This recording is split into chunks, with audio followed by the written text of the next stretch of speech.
All right, so one of the first things that I needed to learn when it came to building up my dropshipping business, and it was a quote that I heard early on my journey, which is the riches are in the niches. And what that basically means is that for you to see success with your own dropshipping business, you need to make sure that you're building the foundations of your store in the right way from day one. And when I say foundations, this means that you need to make sure that you're picking the right niche, as well as the right category, and most importantly, the right type of products. And one common mistake that I see so many people making is that they try and sell an item that they haven't really thought deeply about whether or not it's going to be a long-term product that they can center their entire business around over year 1, year 2, year 3. Most people that decide to get into dropshipping tend to have a short-term mindset and they just want to make money next week, next month, maybe for the next couple months, when in reality, you need to have a long-term mindset with the business that you're trying to build. And for you to have any sort of longevity with the e-commerce business that you're trying to build, you need to make sure that you understand which type of niche you need to go into from day one. So to give you an example of what I'm talking about, I'm going to show you these two different websites right here. So we've got this one that focuses on selling batteries, and we've got this one that is focused on selling AirPods. But if I was to ask you personally, which business would you prefer to build? Majority of you would say this one. And that's the reason why you see so many people trying to sell these generic AirPods. But if I was looking to build a new dropshipping store today, I would most likely like to sell batteries. And this is for a number of different reasons. The first reason is that there's history of batteries selling really well for the past 10,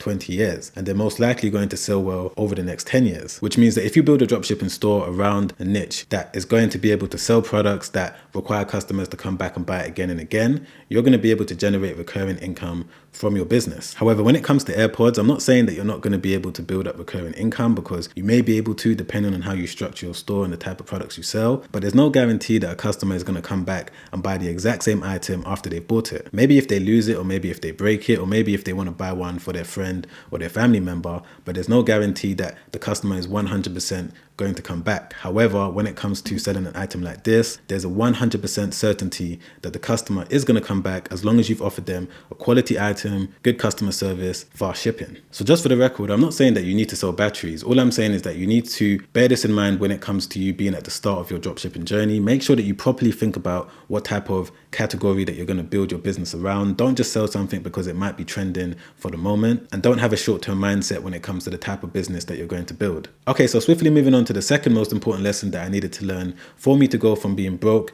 to rich with a dropshipping business, which is that I needed to use dropshipping as a tool to get my e-commerce business started. And what I mean by this is that most people tend to think that they're going to start a dropshipping business and they're going to be dropshipping over the next year, 2 years, 3 years, when I don't believe that that's possible. So what I personally do is that I build a dropshipping store, list various different products, whichever one I see is doing really, really well, I now go and find an agent, a supplier that's going to be able to send me the items in bulk. Reason being is because there's so many benefits that you're going to get when it comes to investing in a product that you know is going to sell well, because you're going to be able to do so many different things. For example, you're going to be able to offer quicker delivery to your customers, as well as being able to make more profit, because when you're buying products in bulk from a supplier, they're going to give you a discount off each and every unit that you're buying. However, when you're dropshipping it, because you're buying one item at a time, it's going to be slightly more expensive, which means that you're going to be making less profit. So as I said earlier, dropshipping is a great way to get started, but you just need to make sure that you're using it as a tool for you to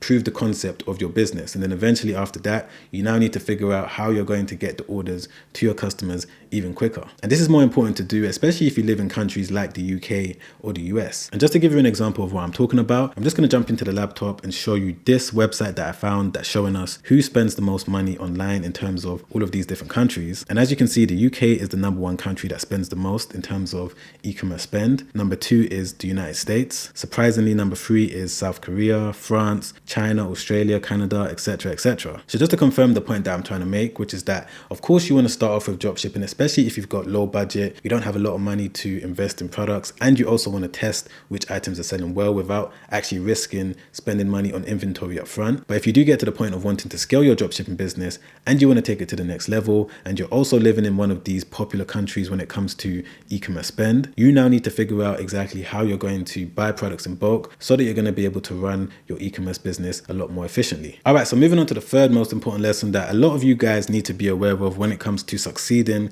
with a dropshipping business, which is that you need to make sure that you're hiring the right people for the right jobs. Now, when it came to me initially starting my first ever dropshipping store, I was trying to do everything myself, and that's not necessarily bad because it definitely got me to a certain point. But once I started making money from my dropshipping business, I now needed to invest into the right people that was going to be able to help me scale my business a lot further. And some of these jobs included website design, SEO specialist. So if we look at website design, for example, I designed my first ever Shopify store. And as I said, I was getting sales, but I started to realize that my conversion rate wasn't as high as what it could be. Because what will happen is that a customer will land on my webpage, spend about 10 seconds on it, bounce off and go to a different site because they could just tell that it was made by an amateur. Because most customers these days don't really want to put their credit card details into a website that they don't trust. So one of the first things that I did once I started making profit from one of my dropshipping stores is that I paid a professional web designer to make my website look a lot more legit. So that's why I always advise people that are looking to build a dropshipping business or any online business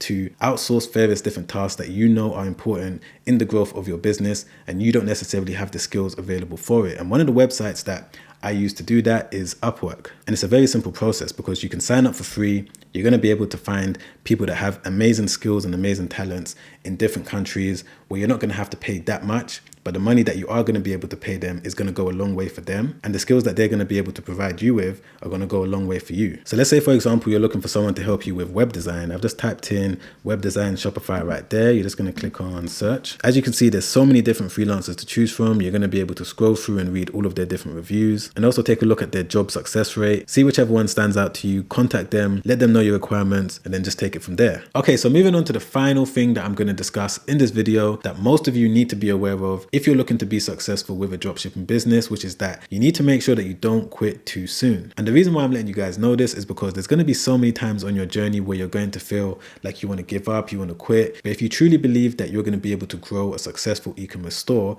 down the line, you need to make sure that you continue with it and you follow through with your intuition. And I've broken down the mental journey that most dropshippers go through with this illustration right here. So one of the first things that you're going to feel on your dropshipping journey is excitement. Whenever someone hears about the concept of being able to build a Shopify website, list products on the website, make money without having to physically buy any products, the first thing that they tend to feel is excitement. And then this is what gets the ball rolling in terms of them wanting to proceed with their dropshipping business. But then straight after that, they now hit a wall of confusion. And of course, it's only natural for a beginner to feel confused because you've never done it before. So of course, there's going to be some things that you're not really too sure on, which is now going to put you in a position where you're not confident anymore. And this is where most people start to feel overwhelmed because there is a lot of moving parts when it comes to building a dropshipping business. Finding a winning product, finding a supplier, offering the quickest delivery time, designing your store, so many different things, which leads people to no longer feeling confident. All of their excitement has died down and now they've gotten to a point where they want to quit. And the choices that you make from this point is now going to determine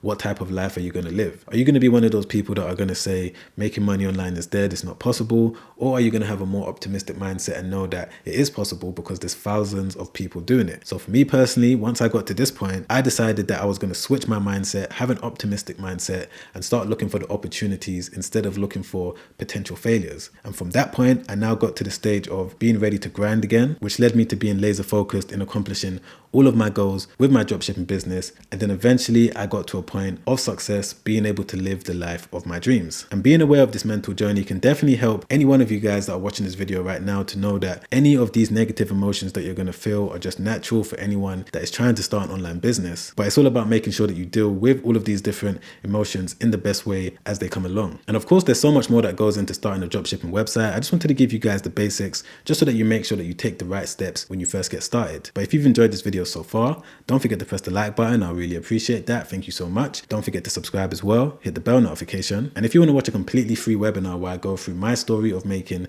$1,000 in profit with one of my first ever Shopify stores, then make sure you click the first link in the description down below. Or if you'd rather watch another YouTube video where I go through the 5 steps that you need to take as a complete beginner when it comes to starting your dropshipping store from scratch, then make sure you click the link right there. Make sure you check that video out straight after this one because it's already helped out thousands of people and I'm sure that it's going to help you out too. All right, guys, I'll see you on the next one. Make sure you stay safe out there. Peace.